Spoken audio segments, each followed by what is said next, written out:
LEIBAK ASIGI NUPIMACHA KANSI MAKHOI MAHEI MASING NINGTHINA TAMHANGADABANI HAIBAGI PANDAMDA Government of India no KUMJA 2015 HOUDOKKHIBA Beti Bachao Beti Padhao Yojana ne Chahi tara Mapung Pharakpagi Thouram NGARANG DC THOUBAL Counting Hall the Pangthokkhre District Administration THOUBAL amadi District Program Officer ICDS Cell THOUBAL Anina Sinuna Pangthokkhriba Thouram aduda DC THOUBAL Ahanthem Suva Senior SP THOUBAL Rakesh Balwal amadi ICDS Cell THOUBAL gi DPO N Parangona mathang sitna athoiba mithunglen Thouram mapu amadi akhanaba mithunglen sing oina saruk yakhi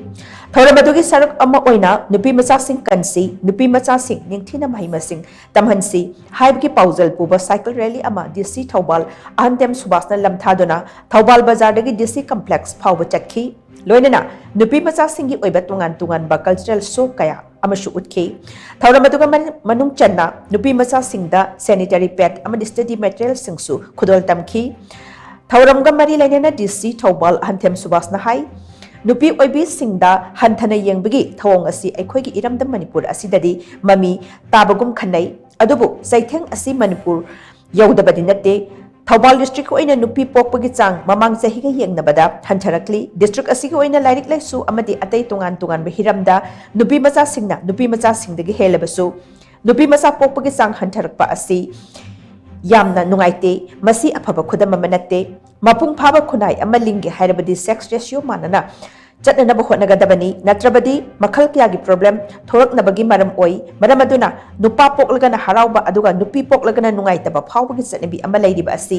muthatnaba hotnasi haina makna phongdokhe Beti Padhao scheme si sahi tara pharakpagi akhoi program ama district oina ju sinjabani si India government na sahi tara gi mamangda koi launch togiba maru oina akhoi gi pigliba akhoi gi NUPIMACHA sing sibu larik su tamhalaga makhoi ji akhoi da yamna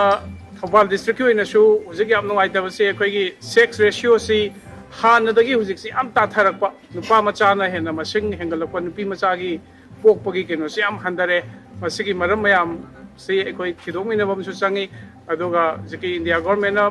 paikhaliba Beti Bachao Beti Padhao scheme si akhoi mai paknabo hotnabada